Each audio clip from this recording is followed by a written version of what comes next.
basket test, and he wasn't going to get his first communion. That gave me a high that I wanted to hold on to for a long time. When we moved to Puerto Rico, people would brag about me because they had never heard somebody speak English the way that I did. And I was monolingual English speaking. The first language that I learned, even though I don't consider myself a native speaker, the first language that I learned how to read and write and speak was English.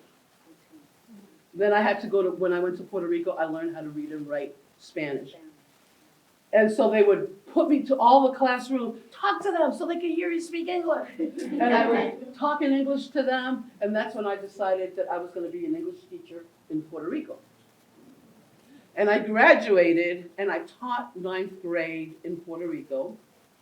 And then I got put on a list, and I couldn't find a job, and I was 25 years old in 1981 when I relocated to the States, and I came here for 3 months. I'm still on my 3 months, 2025. Came in 1881. And I relocated to Holyoke. So I'm a Holyoker. And I lived in Holyoke for 10 years. And the reason I left Holyoke was because all the posses were starting up, and there was a lot of gang activity, and I had a teenage son, and I was afraid for my teenage son, so I left Holyoke. And I've been in Springfield since 1994. But in my hearts of hearts, I'm a Holyoker. Because all that time you were coming up here and spending your days here anyway. That's correct. Yeah. That's correct. Did I answer your question? Yes, thank you. V, do you want to ask any of those questions you have or follow-ups to what she said?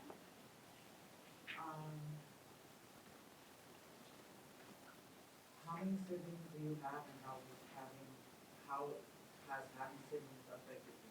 I love this question. I actually rehearsed this question in my head last night when I was thinking about this. I didn't think anybody would ask that. It's a really important question to me. So I'm one of 7. I have 5 brothers and a sister. I was very close to my brothers. I'm second to the oldest.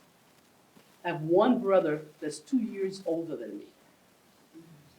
But so in Puerto Rican families in my generation, being the oldest in the family has a status.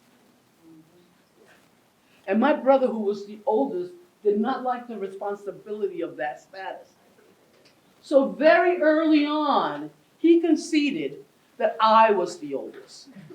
So I grew up as the oldest in my family, and I was the oldest female. And my brother, my big brother, would introduce me as his big sister. And I became like a surrogate mother to my siblings. I didn't like my sister. My sister was the baby of the house. So there was me, a brother, 4 brothers and her. She was the last one. And I felt, my other brothers don't remember this, but I remember it clearly. I felt that they had preferential treatment with her. That she could get away with murder, that they did things for her that they didn't do for us. And so I'm to this day, I'm not very close to my sister. You're getting a lot of nodding around the room. But my brothers and I, we were tight. And I taught my brothers how to be a man. I was the first one to stay out late and miss curfew.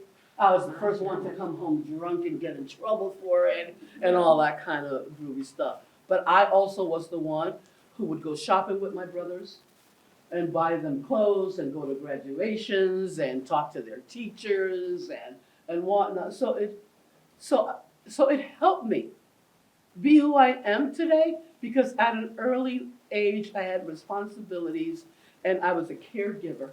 So if I'm gonna define myself other than an educator, my next title is being a caregiver. Except that the type caregiver that I am is a straight shooter. I don't sugarcoat things. I tell it as it is. I try, to modulate my tone, but it doesn't always come out cute. But I try, I breathe, you know, because my normal voice is, come in, just, Yeah, I think so. yeah. And so sometimes it doesn't work for other people when they hear that commanding voice, but it does come from the right place. It comes from the heart, and it comes from my experience of almost all my life being a caregiver to 5 boys. So I relate really well to boys. And I never, you know, I took my daughter to Puerto Rico, and I introduced her to all the people that I grew up with. And I said, this is my friend Jorge. This is my friend Vicky. This is my friend Edwin. This is my friend Chiguan. This is my friend Jose. And my daughter said, you didn't have any girlfriends? They're all guys. And I'm like, no. I was always with the boys because I had 5 brothers. I'll tell you, my biggest school to be able to connect with girls and understand girls and relate to girls and be in sync with girls was the Care Center. Because I came here and I had the opportunity to work predominantly with females and understand perspectives through the lens of females and not so much boys. And the Care Center ladies helped me how to be a better person, a better mother, a better student. My biggest college experience was the Care Center. That's where my learning, big learning happened. I came here with glass ceilings, with internalized racism, of things of what Puerto Ricans did and didn't do, of things that we shouldn't be asked to be participating in. And I'll give you an example. I had my executive director, who also retired, and she retired several months before I did. She was one day riding in her car, and she was listening to NPR, and she was hearing about this rowing cruise somewhere, I don't know donde estaba ese rowing cruise. And she's like, and she liked rowing. And she came back, and she said, I think you should organize a rowing crew. And I looked at her and I go, what the hell does passing the GED have to do with rowing? And I said, like Puerto Rican girls rowing? At that point in time, the school had 60 students and high set students, GED at that time. And at that time, like 95% were Puerto Rican descent. I go, we don't do that. That's a white thing. Rowing? Puerto Rican girls don't row. We don't do that. That's a white thing. And she looked at me and she goes, really? You come from an island. Boat and water should be natural to you. And I go, oh, yeah, maybe. And we're what, year 21? Yeah, the rowing program? Yes, it's one of our most 23 successful years. programs. And that's like part of my learning experience, that I learned to deviate from my assumptions and deviate from those hidden messages that other people had given to me, and open my brain to look broader and to look at a bigger perspective and to be humble and realize that I didn't know everything, that I needed to stop being a gatekeeper for the Puerto Rican community. Like when people come to you and they'll say, do Puerto Ricans think this? Do Puerto Ricans do that? Do Puerto Ricans say this? And you're like, I can't speak for all Puerto Ricans. I can only speak for myself. And we have to learn how to say that, because we fall into the trap of thinking that we can.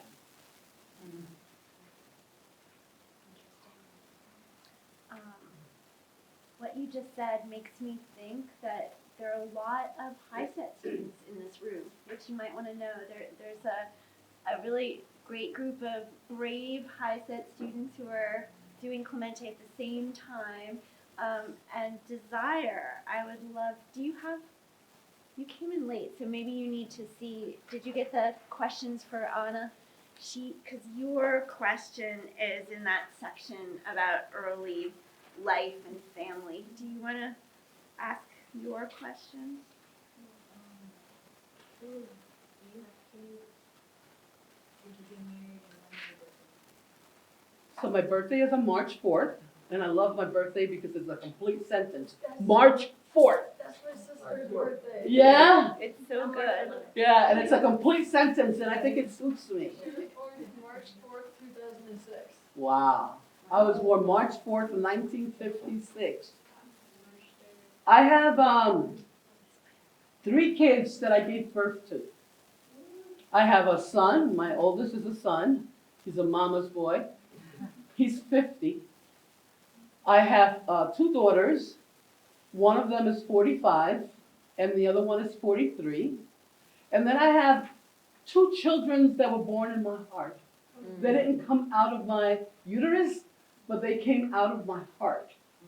And one of them, his name is Junie. He lives in Lyman Terrace. And he's my husband's son from his first marriage. But I met him when he was 1 year old. And I love him like I gave birth to him. He's exactly the same as my other 3 kids. And then my middle child, my daughter, had a son, her firstborn, Juan, who's 26 years old, and I raised him. And I have 7 grandkids, but I don't see him as a grandchild. I see him as my last child, and when my middle child says that my youngest is my favorite, I say you're wrong. My favorite is mine.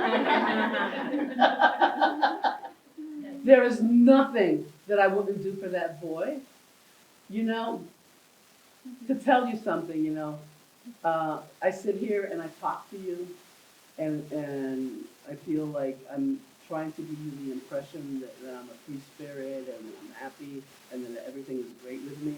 But I'm somebody that has gone through a lot of trials and tribulations, that I have gone through a lot of pain, and that I have gone through a lot of trauma. And then what happens is that when you've gone through all this pain and all this trauma, you start developing these coping mechanisms to not suffer so much, right? And it's like chemotherapy, right? When you have cancer and you go to chemotherapy. Chemo doesn't know the difference between the good cells and the bad cells. And so as it's killing the bad cells, it's also killing the good cells. And when you're protecting yourself from pain, at a certain point in time, you become desensitized. And then you lose the ability to love because you're protecting yourself. And I was at that space one time in my life because I didn't want to suffer anymore. And so I was like steadfast, nothing can move me, nothing can frazzle me, nothing can make me cry. I could cry over a Hallmark movie and somebody dies and I don't cry. And so then my daughter, my 3 kids, all 3 of them made me a grandmom the same year. They all got together and said, we're gonna be, make her a grandmother. I was 40-something, I thought I was too young to be a grandmother. And my first one was my 16-year-old daughter who graduated from this program. I was already working here. She made me a grandmother. She had Carla. She had twin babies that she delivered at 6 months. And one was 1 pound and 2 ounces, and the other one was 1 pound, 2 pounds. One of them passed away 2 weeks, the other one is 26. Then my middle child had Juan. And Juan was this baby trigueñito with black hair. He looked like Cheyenne. For those of you who are Puerto Rican and you know Cheyenne the singer, he looked just like Cheyenne. And I was there when my daughter was going through the exorcist situation in which she was in delivery and she was screaming and yelling, and after she had a midwife and she wanted to do natural birth and she didn't want no epidural and nothing like that, and she's cussing everybody out, and I'm trying to get her to calm down, and she's like, I go, Annie, and she twisted her head and spewed green stuff and said, what the fuck do you want? You know, I'm like, I want you to calm down. And she had her baby, and I looked at that little boy with his head full of black hair. And he looked at me, and I went, I loved him so much. All that stone that was surrounding my heart broke into pieces, and I fell in love with this boy. And I rescued him from his mother and raised him, and to this day, I'm totally in love with this boy and indebted with him because he taught me how to love again. And I love him to pieces. I tell everybody, you can mess with anybody in my life, but don't mess with Juan. Because if you mess with Juan, the friendship is over.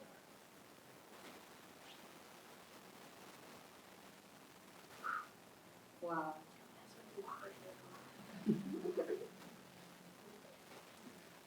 So Can I yeah, say something? yes. I had wrote on my homework, there was a question that I didn't put on my list. But have you ever experienced trauma of any kind? And you answered that you have. Have you ever had other types of trauma? So there was this, I'll answer this question with like, there's this poet, right? And I forget her name, and one day we were discussing her, and there are people that write, right? And they don't reveal themselves because they're in hiding, because they're still thinking about what other people might think of them. And so they express their trauma, but in a very general way, without really revealing themselves because they don't want other people judging them, right? So I was in hiding for a very, very, very long time because I was ashamed of my past, and I blame myself. And it's very, very, very recent that I still haven't had the opportunity to do full disclosure, but I've done full disclosure with my family and some of my friends, and I think this will be the first time that I publicly do this disclosure. Because I finally have gotten the courage to write my memoir, so I've begun to write my memoir. So I grew up in a household of very traditional, old-fashioned parents in which they were raised in a way that in today's standards is considered child abuse. So when my parents and grandparents misbehaved, they had treatments of putting a grinder on the floor and they had to kneel on it, or putting Right. rice on the floor and they had to kneel on them. Yeah, and so that's how they grew up, and that's how they raised us. So by today's standards, I was mentally, physically abused growing up. And then I had the added challenge that I was a very pretty girl. And I developed really fast. So I was also sexually abused. Thank you. And so that was the part that I was ashamed of, that I never discussed and talked to anybody because I thought it was my fault, because I never said anything, because my abuser told me that if I spoke, that I would cause hardship to other people, that my mother would die, that my grandmother was sick and she would die or whatever, and I kept silence. How close were you to this abuser? It was incest. Because he was a caregiver. He was a caregiver. He was, Basically a guy that was supposed to be an uncle. basically a guy that was supposed to be a grandfather. Oh. And so, that was it. See, Thank you for trusting us with that. I'm really sorry. Yeah. you're welcome. Yeah. So yes, so this is the side of the hardship, but the side that is challenging for me is I went to school. I was an honor student. I graduated high school. I went to college. I got my degree. I went to work. I succeeded. And so I have a hard time understanding when other people use their challenges to not move forward. Because I go, you can do it. I did it. But then I have to learn that not everybody is the same and that we're all at different spaces and at different times in our journey and we need different resources. You know, I've never had any other than food. I love food, cake, and ice cream. That's my addiction. But I've never been an alcoholic. I've never done drugs. I've never done the things that people in my situation might have entered. I use all that energy and that anger to show people that you think I'm gonna amount to nothing and I'm gonna show you otherwise. That's what I use my trauma for. And so sometimes I get impatient when other people don't do that. Because people, like I have a daughter who uses her trials and tribulations to excuse as to why she doesn't move forward. But you have to understand, this happened to me, and that happened to me, and that happened to me. And I go, yeah, okay. But still, put that in a box and keep moving forward. Thank you. You're welcome. That- Hello, women. I told, I spoke to Pamela last week, and I told her nothing was off the record, right? Nothing was taboo. I did. And you could ask me anything, and that I would be candid. Candid means that I would be honest and I would answer your question. Yes, I just want to say to you, Dale, I'm proud of you. thank you. Because it's very hard, like, in the story of abuse and stuff like that. It's very hard to go through a lot of stuff like that. And you are giving me the courage to get out of that hole. You know, you understand where I'm coming from? Mm-hmm. You give me the courage to shot and come to your home. And that's what You're welcome. That's why I love my work at the Care Center a lot, because I know that the young women here were dealing with a lot of the situations that I had seen or have experienced or have heard about, and I was able to empathize in a way that other people who have not gone through these experiences could understand. And so even though I was still gonna be hard on you because Ashley, right? I was hard, right? One thing. Yeah, you're good though. I feel like if you were here for the right reasons and didn't I finished fast because I wanted to be out of here now.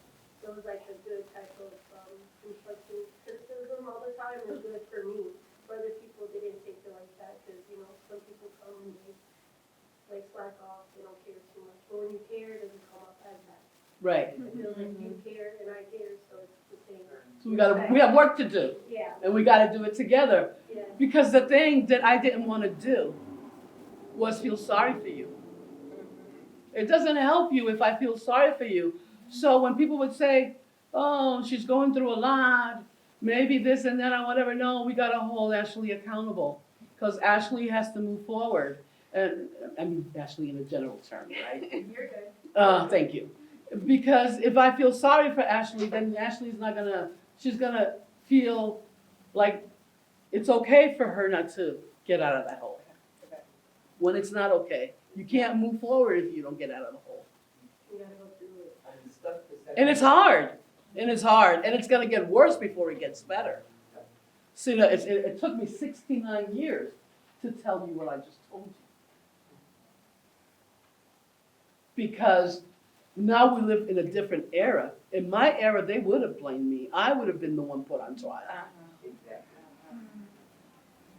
Now we live in a different era in which people are more understanding and have more information and whatnot. And the day that, tell me anything? Me? Kiara, the day that he died, you know how I announced his death? El hijo de la gran puta que me abusó de mí se murió. That son of a bitch who abused me died. That's how I announce his death. Wait, I do wanna know how that, like, what, how did you say in Spanish? Hijo de puta. I haven't gotten there on Duolingo, okay? It might take years. Yeah. You're reminding me, Anna, of one day in Clemente when we were further along, and the class was smaller than our class is now, and we were reading each other's writing. We were doing this peer reviewing, and one woman got up and kind of read a whole essay about this topic, and you know, there were tissue boxes all over the room, and then people started talking, and it ended up that every single person in that room had a story of some kind of sexual abuse or domestic violence.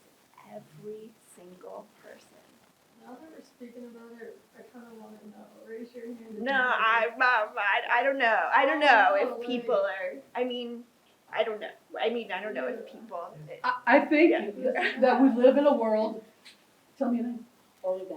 I think Olga's question was specific towards me, but the reality is that if you look at the world, Miss everybody in some shape or form has experienced trauma. Because we live in a world that's very violent. We live in a world in which it's very aggressive. And we live and we're women. And as women, all of us have experienced somebody, some male, that has treated us as second-class human. So we've all, in some shape or form, experienced some sort of trauma, whether it be domestic violence, sexual abuse, racism, discrimination, whatever. So when I worked here and people felt that in order for me to work with you, I needed to know where you were coming from and I needed to know your story, I'm like, I don't need to know what you're going through. I don't need to know what you've been through. All I need to know is that you've been through something, because all of us have been through something. And I'm gonna do my work taking that into consideration, that we've all experienced trauma and that I need to figure out a way in which I connect with you. You know, the success of our careers and our lives is building relationships with people. And that's the first thing that you have to do. You build relationship with somebody else, and once you build that relationship, then you can move forward, and then you can tackle the next task. And I had to assume that everybody had been through something, and that I needed to have that empathy and that compassion to work with you, but at the same time, to push you and say, you could do it. You'll be able to, there's no cliff. And if there is, I got you. We got you. But you have to take chances. You have to take risks. Listen, I was in the first class of Clemente. Education, like I started this conversation, has been really dear and near to me. All my life, I've valued the importance of education. I came here when the care center was strictly a GED program. And there was no enhancements, no Clemente, no rowing, no nothing. This was just teaching people how to pass that test and move on. We realized that that was not enough. That the only ticket out of violence, out of trauma, out of poverty and whatnot was education. And so we wanted to build a program in which people could succeed at. But we knew that we were dealing with a population that had fallen out of love with education. And we didn't know what was gonna spark that fire. So we needed to know how to get to you. For some people it was gonna be the art class. For other people it was gonna be the poetry. For other people it was gonna be the rowing. For other people it was gonna be Clemente. Whatever it was that was gonna light up your fire, that's what we were going to do. to get you motivated to go to the next step. So we built this Clemente course, and initially we thought that it would be primarily the high set students, but this was an acquired taste. People needed to get used to the shift in the programming. So it was primarily women from the community. Staff, the first maybe 5-6 years of Clemente, every staff member, every class had a staff member in it. I was in the first class of Clemente. And I was put in this class because I was going to assess the director at the time, that was not Pam, how the program was going to go. And I thought that there was things that I could borrow to be a better director, because I oversaw all the teaching faculty and how I could develop curriculum in which we could move out of teaching to the test to teaching to help people become better as college students. Because we thought that the only way that you were going to be successful was through a college education. And so I sat there, I graduated, and I came in with the assumption that as a student, I wasn't going to learn much because I had a college degree. What was it going to teach me? I already had a college degree. It was the best course I've ever taken in my life. It was the most enlightening course. Let me tell you, for those of you, this is a pitch for those of you who are a little older. I went to college when I was 19 years old. I wanted a party, and I went to college. As an older student, that put a different perspective. You're more serious about your education. And because I went to school in Puerto Rico, I didn't care a lot about American history. And I love Puerto Rican history. I could sit here and we could talk about Puerto Rican history, but I didn't know much about American history. And that professor, Looney Tune professor that we had, It's a different professor today. is a different professor today, but he was the first. He didn't feel sorry for us, and he treated us like college students. He set the bar really, really high. People found him really challenging. People found him really difficult, and I loved him because he pushed me. He pushed my assumptions. He pushed my knowledge, and I learned a lot from him.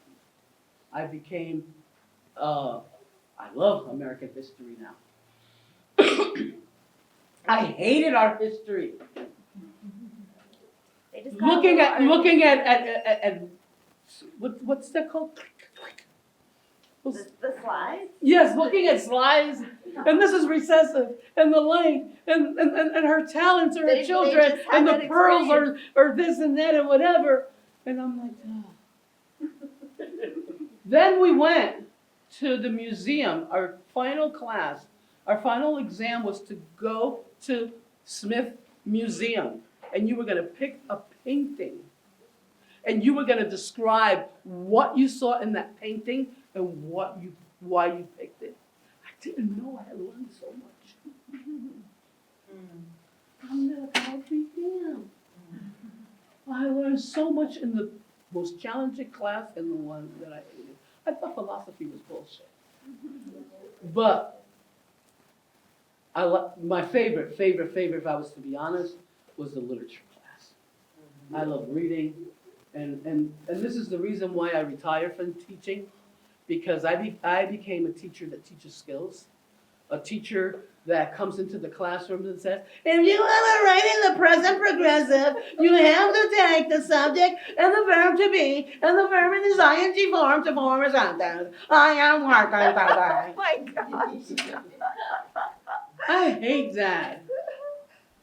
But if I could be a teacher, that I could like sit like this and we could exchange ideas and exchange information, which is the thing that if you're a traditional learner, you have a harder time adjusting to a course like Clemente, because you're learning as much from everybody brings an experience to the table.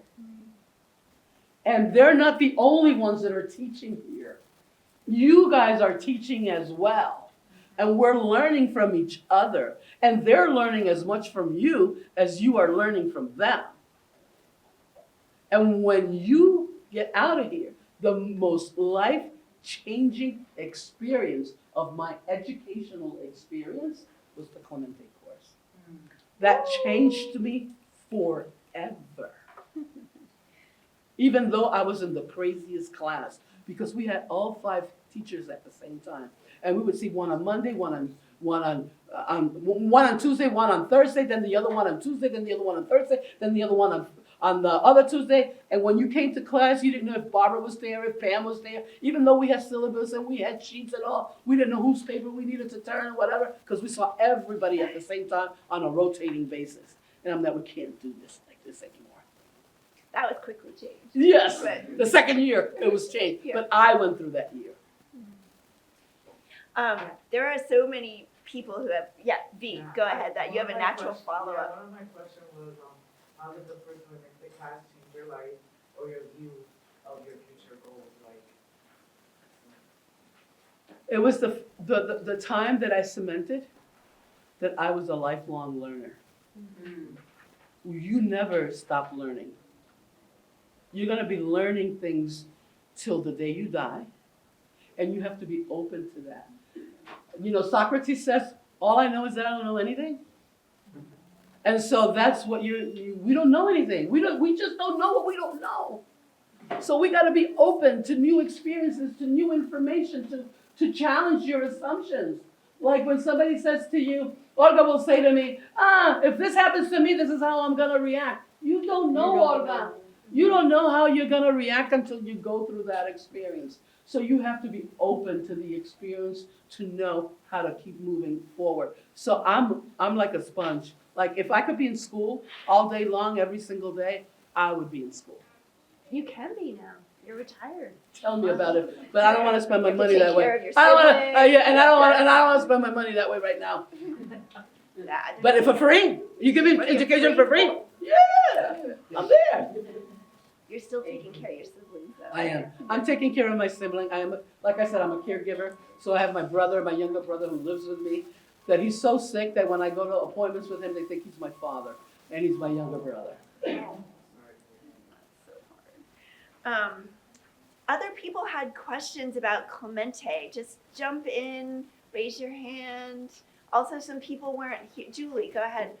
Did the Clemente program, how did it help you become like a better teacher? So I was a traditional teacher, and I thought that teaching meant that I had information that you did not have, and I was going to open that top of the head of yours, and I was going to dump my knowledge into your head. Because that's the way that I was instructed, in which teachers knew. You think that teachers know everything, and you don't know anything. And you're there for them to give you what they have. And you have nothing to give because you're the student. And Clemente taught me that that was bullshit. That I had a lot of knowledge too, as a student. That I too can share and offer. And that there were things that I knew that my teacher didn't know. And there were things that my teachers knew that I didn't know. That education is an exchange of ideas and principles and information. And that no one person knows everything. I can't say to Pam, so what's the capital of Zambumbia? And she's like, I don't know. Well, you're the teacher. You should know. No. She's a human. And so that's the view that changed in me.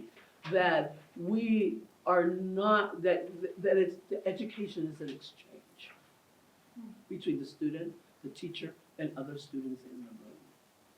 And that we need to be open. And then I wasn't always right. Oh, no. That I wasn't always right.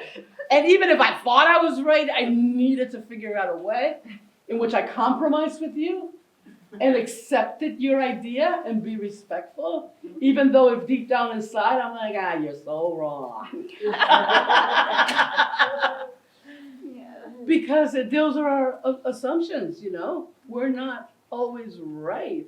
And some of us think in black and white. It's either yes or no. There's no in between. No, great. And then there's others of us that are always in the in between. They'll never take a stand.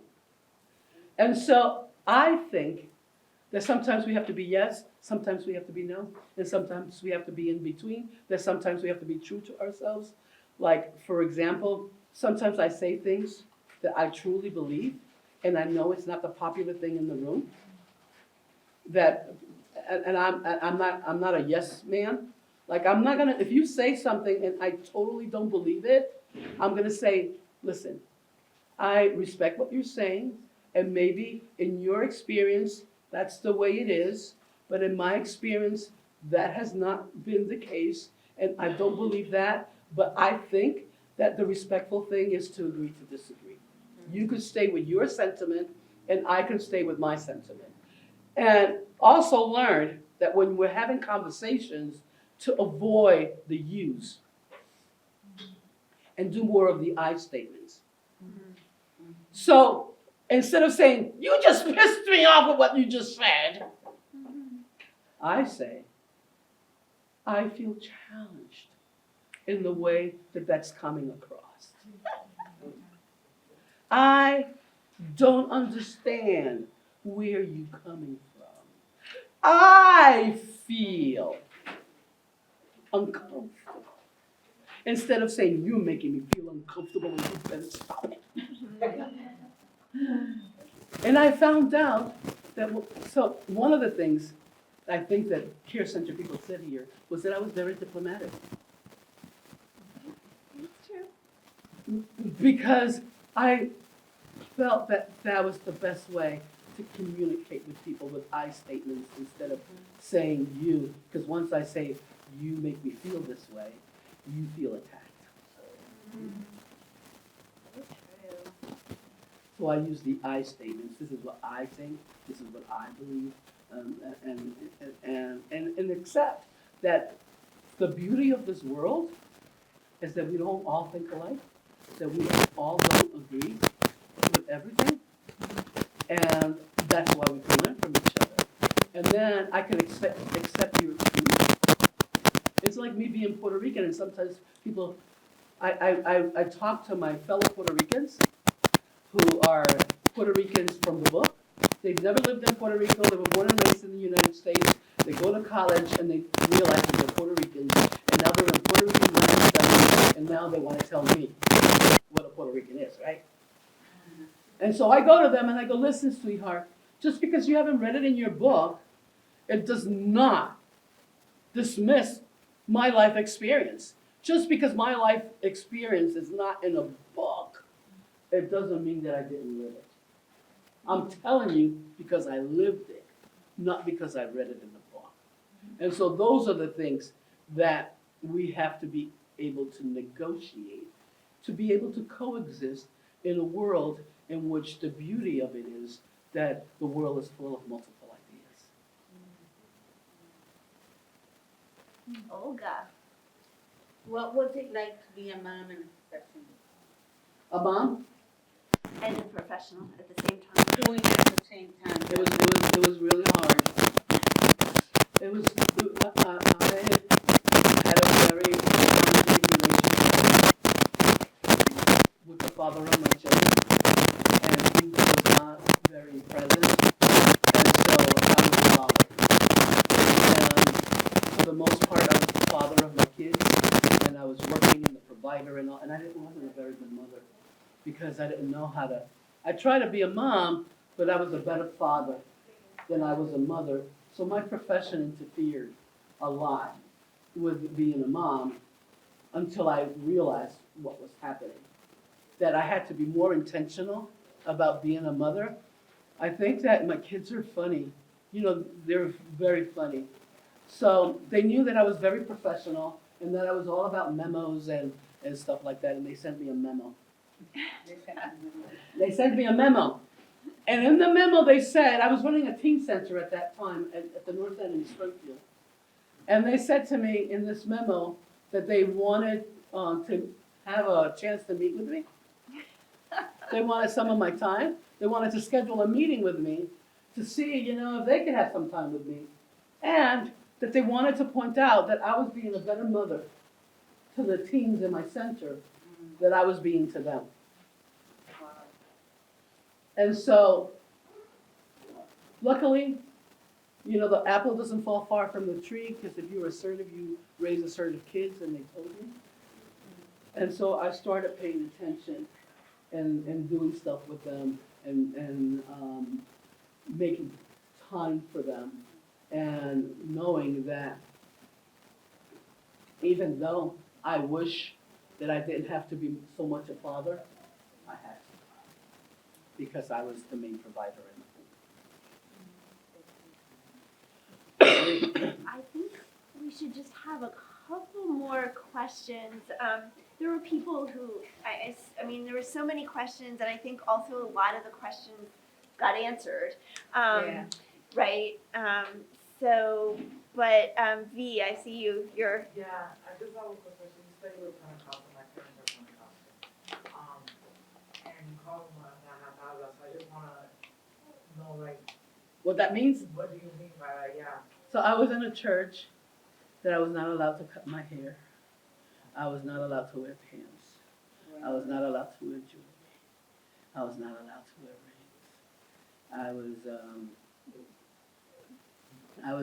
They called them La Senda Antigua. And so, to give you an experience, I've always liked rings. Like right now, I'm wearing like 9. And I had 3 rings on. And not to brag, but everywhere I go, I end up being in leadership. And I was 3rd in command at the church. I was the general secretary of the church. It's the pastor, the co-pastor, then the secretary. And I had a hard time conforming to the rules of the church. And the co-pastor came to me and said, "Why do you have so many rings on?" And I said, "Because I want to wear them." And I could take off the ring and I could hide this desire of wearing these rings from you. But God knows that I want to wear these rings. And so even if I take them off, in his mind, I'm still wearing them. So I'll wear the rings, and that way I'm being honest with him. I'm being honest with you. And I'm being honest with myself. And so then my views change. And I think that being in sync with God means something else. Your spiritual side means something else. It has nothing to do. Exactly. Thank you. You're welcome. What about from that advice for us section? I mean, Anna has been giving us advice this whole time, but Barbara, camera lady, do you want to ask your question? Oh, I forgot I was being recorded. Oh, And all my mannerisms are going to be on the... We'll check out the tape. We won't release anything without your permission. I don't care. It is what it is. So, in your many years as the education director, what do you consider to be the most impactful advice you've shared with students? I think that I worked with a lot of students that initially did not believe in themselves, that did not think that they were smart, and that they did not think that they would cut off to be college students or move forward. Somebody along their path had either implicit or explicit told them that they were not good enough or not smart enough, and that they would not amount to anything. And my message was always, believe in yourself. You can do it. You are smart. And Just because you don't know something doesn't mean that you're dumb. It means that you haven't been exposed yet to it. That you have the ability to grow. That you have to, that in order for you to move forward, the first step is to believe in yourself. It doesn't matter that I believe in you. You have to believe in yourself. And then take it upon ourselves to provide every opportunity and support to make it happen. Because nobody does it alone. When people come to you and they say, I want to do this on myself, I don't need anybody, I could do it, it's bullshit. Everybody needs somebody. I did this work because I was paying it forward. I was 18 years old, a senior, with a 3.65 GPA, straight A students at my senior year, and I was about to graduate, and I thought that if you only had sex once in a while, you couldn't get pregnant, and I got pregnant. Being a senior in high school. And so I'm old enough that I come from a generation that it was illegal to have pregnant girls in school, that it was illegal to have married women in school. They had to go to night school, and I was a couple of months shy from my graduation, and I couldn't hide my pregnancy anymore, and I was afraid that I was going to be booted out of school and not be able to graduate. I had been accepted in college already. I was on the 3% highest SAT scores in my class, and I was going to get booted out of school because I was pregnant. And my counselor and my teachers and my principal, they got together and they made an agreement that they were going to let me go and let me graduate. That I would not be able to go to graduation, that I would not be able to go to my prom, but that I would get my diploma and I would be evaluated to where I was at that point in time, which was 2 months. It was March. I was leaving in March and I was graduating in May. And that's when I was beginning to show, and I couldn't hide it any longer. They helped me graduate. They didn't have to, but they did it. And of course, I wasn't able to go to graduation, and I wasn't able to go to the prom. So when I came to the care center, I make sure I put that graduation at Wisteria Hearst Museum, so you have all the pomps and circumstances, because that regret that I couldn't go to graduation, I didn't want you to have. And so because somebody one day helped me achieve my goals and succeed and move forward, I felt that it was my duty and my charge to come here and help you achieve your goal and pay it forward, in the hopes that when you achieve your goals, you too pay it forward. I just wanted to ask, so since they allowed you to do that, did you change it for other women where now they too were able to? Secret. Oh. What that happened was secret and illegal. Oh, okay. The Board of Education would have expelled me. Wow. It was a different era. So nobody knew. That was secret. I couldn't tell anybody. Nothing. So let me tell you. My last thing. This year, I went to Puerto Rico in June. And it was my 50th high school reunion. So I went to my my high school reunion. And the way that they set it up in the high school where I went to. Some of my teachers were still alive, believe it or not. And they were there. My math teacher was there. My theater teacher was there. My art teacher was there. And they created a diploma and a cap and mortar thing, right? And we did a graduation. No And way. the teachers were on stage. We all had to wear white. The guys and the girls, we all had to wear white. And we did a procession in which the teachers up on stage called out our names, and we went up on stage and we shook hands with the teachers. Oh my gosh. And we got our diplomas. And I felt that I had come full circle. Because 50 years later, I was able to graduate my high school graduation and get my diploma. And it was beautiful. It was beautiful. That is an amazing vision to end on. Kiara, I see your hand. One more question. This isn't my question, it's actually yours all the way over there. Yeah, you. A smart question. Are you using what you learned in Clemente in the real world? Of course. Like, what are you using basically? So I'm using this to being open to new ideas, to being more respectful towards other people. You should see my house. You should have seen my office. My office looked like a museum when I was here. And I have a lot of artwork at home because now I'm able to experience beauty in a way that I wasn't able to see it before. And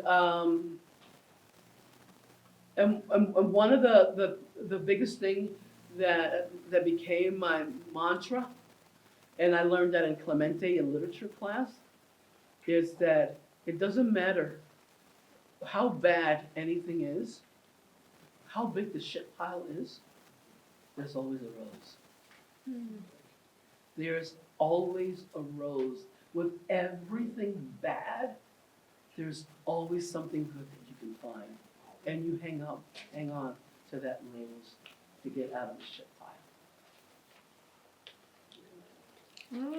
Thank you. Olivia, okay, one last question. How has retirement been? I love it! I love it. Olivia, I can do whatever I want, when I want, and if I want. I am loving it, and I'm doing a lot of things. Like I'm on boards, and so I do, and I'm still doing some youth work. I'm on the Palante board, on the Performance Project board, and I keep myself busy because I don't want this to go away. And this is a muscle that if you don't exercise it, it goes away. And I could sit there and watch Hallmark movies all day long because I'm a sappy like that.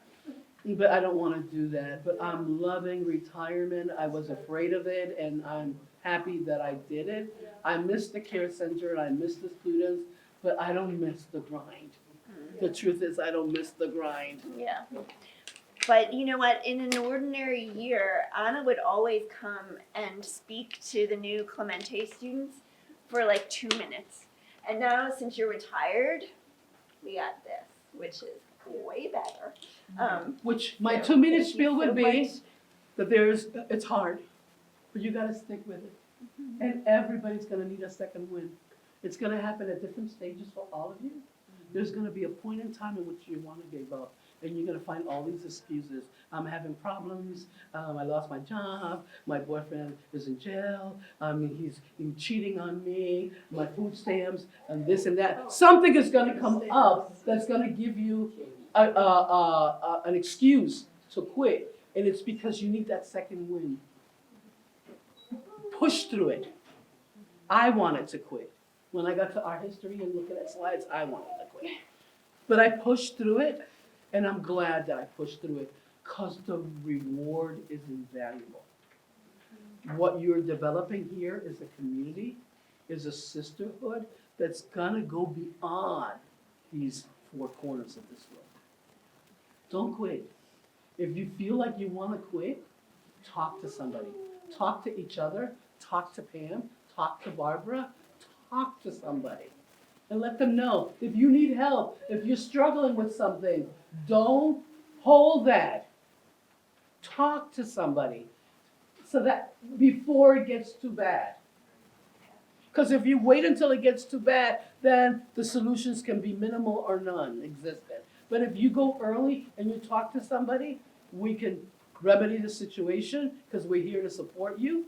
And we all want you to succeed. We want this with you. So don't quit. So when you feel it, remember me. Don't quit. Like Encanto, right? Remember me? Like the movie Encanto? Remember me. That's Coco. Oh, is it Coco? Yeah, Oh, yeah. Thank you. I cry all the time when Narieta's singing. Yes. So remember me and don't quit because Thank it's you. worth it. Thank you so Thank much. you for having me. It was my honor. It was truly my honor.